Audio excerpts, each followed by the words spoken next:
how do you like being referred to, like just as a human being? Do you like Mr. President? People call me Barack, but then sometimes some folks feel awkward doing it. Obviously, that's what my friends call me. So I consider you a friend, but you may feel, so. No. The people will feel like like even Africans they'll write me letters saying, "How dare you?" This is my refer point. to. So I don't want to get Yeah. you in trouble. So you can say, Mr. President. That makes sense. You can call me POTUS. My favorite one was Obizzle. That was my favorite. Please call me that. Mr. President, welcome to the Daily Social Distancing Show. I am very happy to be here with you. You're out there promoting a brand new book, A Promised Land. A 700-page book, if I may add.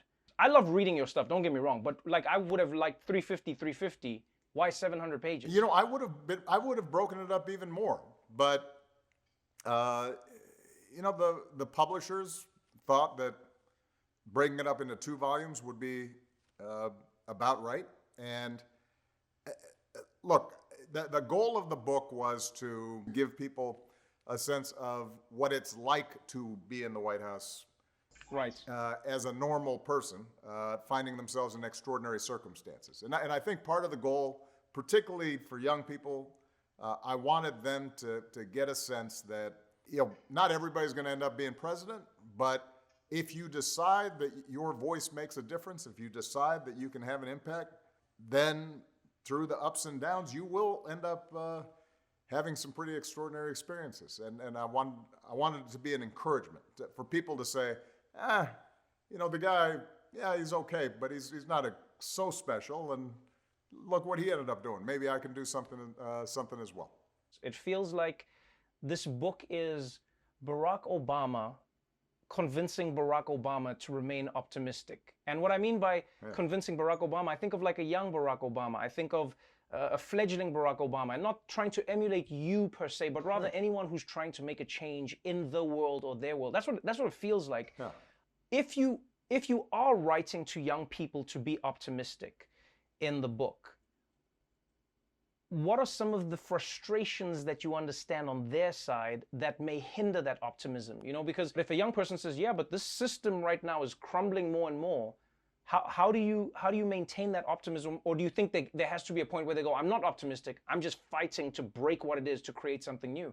Part of the reason that it's 700 pages long is because by reading the book, they'll see, man, there are a lot of structural problems or barriers in making this place better. We're learning right now in a vivid example of the fact that our democracy is not the way we would imagine it to be, right? There are all kinds of elements to it where the most votes don't necessarily translate into the equivalent amount of power. Very popular proposals can wither on the vine because of a filibuster in the Senate. And so I don't try to gloss those over. The Paris Accord did not solve climate change, but it created the first global framework whereby all countries agreed we have to do something about this. And here's a mechanism to do it. You can still be terrified about the pace at which we are burning up the planet, and yet think that was a worthwhile endeavor because it gives us at least the opportunity, maybe 3, 4, 5 years down the road, to keep building on that. So that is the kind of mentality I want young people to have. A certain impatience, a certain frustration, a certain anger about the status quo. There are times now where you have younger activists criticizing me for Obama. Why didn't you take care of this or that or the other? And I welcome them feeling frustrated and impatient because that's how I was before I got started. And then they'll get their own knocks on the head, and some stuff won't work out exactly the way they want. But the impulse is the one that I want to encourage because it's as a consequence of that constant striving and imagining something better that things don't get exactly as we want it, but they get better.